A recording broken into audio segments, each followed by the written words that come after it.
اللہ کہہ رہے خالص نیک ہوگا، روزی کے وہاں سے راستے نکالیں گے، اس کے وہم و گمان کے اندر بھی نہیں ہوگا۔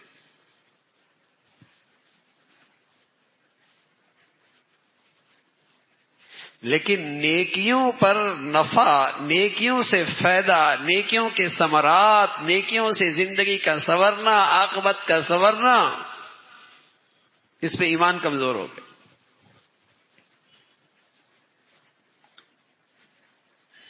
فرصت کی گھڑیاں ضائع کر دیتا ہے۔ رسول کریم صلی اللہ علیہ وسلم فرمایا کرتے تھے نعمتان مغبوبون فیہما کثیر من الناس الصحۃ والفراغ۔ جو نعمتیں ایسی ہیں لوگ بڑے دھوکے میں فائدہ نہیں اٹھاتے، ایک فرصت کی نعمت اور ایک صحت کی نعمت۔ اللہ نے فرصت بھی دی ہوتی ہے، صحت بھی دی ہوتی ہے۔ ہوش تب آتا ہے جب یہ نعمتیں چلی جاتی ہیں، تب ہوش آتا ہے جب یہ نعمتیں چلی جاتی ہیں۔ کچھ کرنا بھی چاہتا ہے نہیں کر سکتا، فرصت ہی نہیں ہے، ایسی الجھنوں میں الجھ گیا ہے، فرصت ہی نہیں ہے، اور ہوگی بھی نہیں، یہ ہوگی بھی نہیں۔ جو شخص بندگی سے محروم ہوتا ہے اس کی زندگیاں الجھتی رہتی ہیں، اس کی زندگی تو الجھتی رہتی ہے۔ حدیث قدسی ہے، رسول کریم صلی اللہ علیہ وسلم نے فرمایا، اللہ کہتے ہیں، اللہ یا ابن آدم، یا ابن آدم، اے آدم کے بیٹے، تفرغ لعبادتی املو صدرک غنا واسد فقرک، میری بندگی کے لیے اپنے آپ کو فارغ کر لے، تیرے سینے کو غنا سے بھر دوں گا، تیرے اندر کی بھوک مٹا دوں گا، تیرے سینے کو غنا سے بھر دوں گا، تیرے اندر کی بھوک مٹا دوں گا، تیرے اندر کی آگ حرص کی بجھا دوں گا،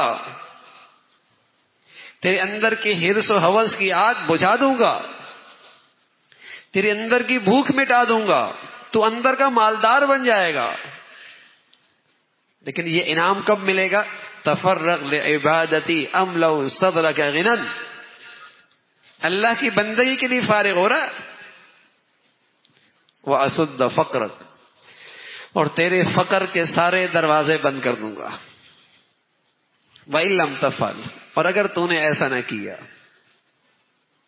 اگر تیرے پاس اس بندگی کے لیے وقت نہیں ہے، اللہ کی اطاعت فرما برداری عبادت کے لیے وقت نہیں ہے، وَإِن لَّمْ تَفْعَلْ أَمْلَوْ يَدَكَ شُغْلًا، تیری زندگی کو مصروفیات سے بھر دوں گا۔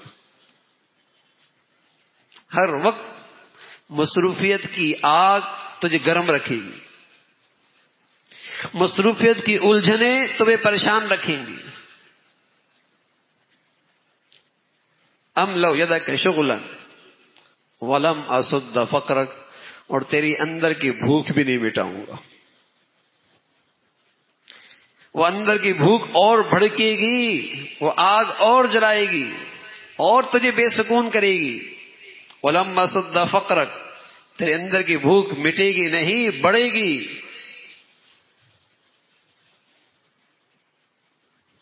اب یہ اللہ کہہ رہے ہیں، اور ہمیں اللہ کے رسول بتا رہے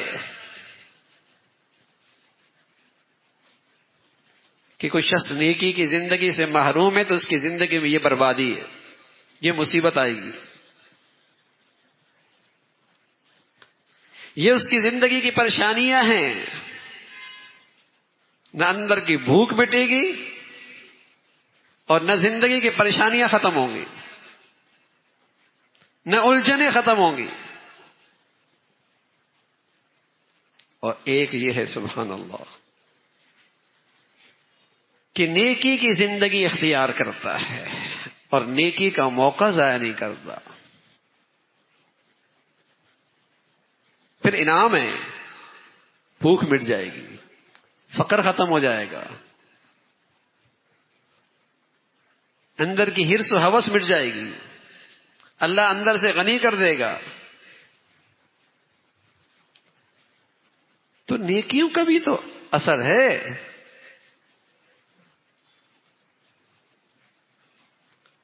لیکن بس اوقات بن دیکھے یقین نہیں آتا،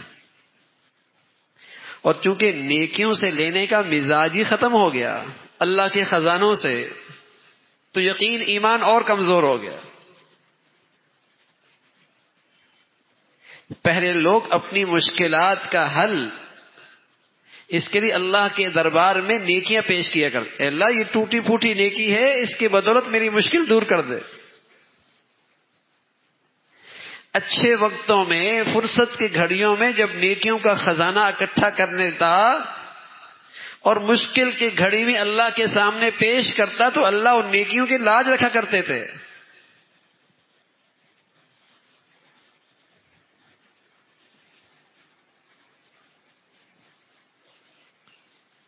نیکیوں کا واسطہ دیا کرتا تھا، اللہ اس نیکی کے واسطہ ہے، تو اچھے وقتوں میں نیکیاں کر لیتا، فرصت میں، صحت میں، خوشحالی میں، جب آزمائش آتی اللہ کے سامنے وہ پیش کر دیتا، اللہ معاملہ آسان کر دیتا۔ تو یقین ہوتا تھا نا کہ نیکیوں سے بھی زندگی سنبھلتی ہے، مشکلات سے آدمی نکلتا ہے، پریشانیاں ختم ہوتی ہیں، یقین ہوتا تھا۔